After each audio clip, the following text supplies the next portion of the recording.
VP Sara pinagkaguluhan, dinumog sa London. Panoorin natin. Wow! Ang daming tao. May impeachment trial na yan sa lagay na yan ha. Pero kita nyo, dinumog talagang pumila yung mga tao para lang makita ang ating VP Sara. Mga descendant tao itong mga to for your information. Mga bangag na loyalista at yung mga kakamping na NPA, mga salot sa lipunan.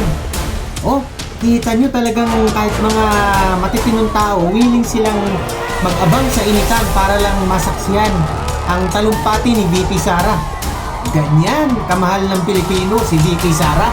Walang makakatumbas niya kahit sinong frontrunner ng mga ibang mga panggap na mga partido dyan. Nakikinig yung mga tao.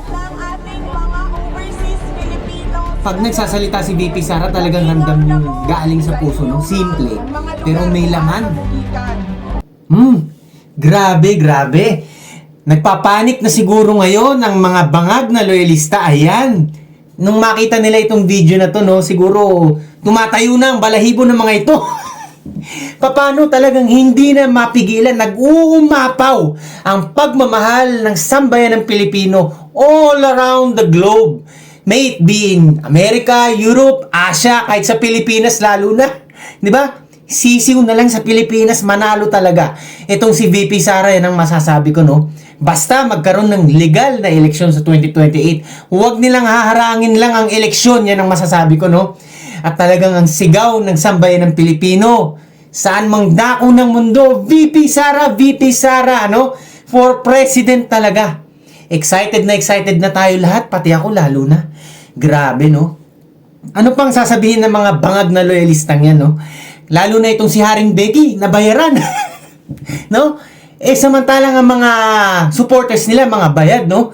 May mga pang Jollibee, may 500 pa. Kabaliktaran ng mga supporters ni VP Sara na talagang mga disenteng tao unang-una. May mga trabaho yung mga yan. Mayayaman pang mga iba dyan. Pero willing na pumila maghintay sa initan para lang makita ang kanilang iniidolo at sinusuportahan na si VP Sara. Hindi lang yan dahil sa pagkatao ni VP Sara. Inuulit ko, wala naman silang pakialam sa isang Sara Duterte talaga. Pero kasi, si Sara Duterte, no? Siya ang simbolo, siya ang nagre-represent ng masang Pilipino. Si VP Sara ang nagre-represent ng isang Pilipino na talagang naapak-apakan lang, hindi na pa-prioritize, inaapi dahil sa mga injustice na nangyayari sa ating lipunan at talagang hindi pinagtutuon ng pansin ng gobyerno natin, no? Ang administrasyong bangag. So, ang mga sumusuporta kay VP Sara, hindi niyan masasabi kung sino yan. Mga mahihirap ba? Middle class ba? Mga upper class, mga malalaking negosyante, lahat ng mga yan talaga suportado si VP Sara. Dahil lahat ng mga yan, lahat kami, alam namin na talagang si VP Sara ang susunod na pag-asa ng Pilipinas, no? Ang talagang masasabi ko kay VP Sara, alam nyo, bagay na bagay sa kanya maging Pangulo. Dahil siya ang sumunod na may kamay na bakal sa kanyang ama, no? Na si Tatay Digong, no? Kaya paano ba yan? Kabahan na kayo mga bangag na loyalista, di ba? Malapit na ang mga araw nyo. Meron ding araw ng paghuhukom, yan ang masasabi ko. At eto, VP Sara, alam kong markado mo na by now ang Tigasing Noypi.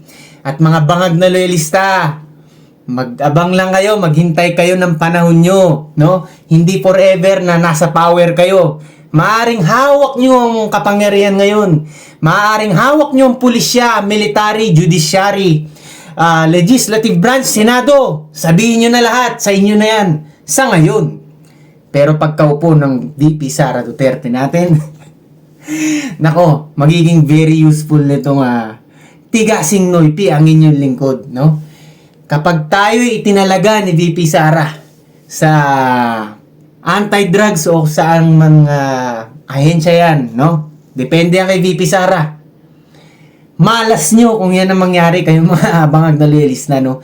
Huwag nyong pangarapin na ako italaga ni VP Sara dahil kapag tayo itinalaga niya, ang experience natin sa paghahanap, sa paghahunting, no? Imagine niyo mga tao talaga hinahanap ko nun sa buong Cavite Bacoor, Imus hanggang dun sa 13 Isang tao, dalawang tao, hinahanap ko talaga nung minegosyo kong pautang, no? Kaya talagang pag-usapin na yung intelligence gathering. Aba, kahit sa ibang bansa pa, kahit sa Asia, kahit sa Canada pa. Talagang abot tayo kahit saan, no? Ang tigasing Noipi, ito, pagka nabigyan to ng oportunidad na makapaglingkod sa sambayan ng Pilipino, no? Delikado ang mga kriminal, delikado ang mga sindikato dito, delikado ang mga kinagagalitan kong mga drug lord, no? Talagang kung pwedeng ubusin natin yung mga yan, no? Wala akong pakialam kahit born again Christian ako. Kapag tinawag tayo ng panahon, tinawag tayo ng ating tadhana na mag-cruise ang landas namin itong si BP Sara. Para sa bayan, para sa Pilipinas, gagawin natin na lahat. So hanggang dito lang tayo mga Kanoypi. Lagi ko lang kayong papaalalahanan na lagi kayong maging makabayan nang sa ganun ang Pilipinas ay maging Singapore din one day. Hanggang sa muli, ang inyong pinakasiga sa mga siga, Tigasing Noipi.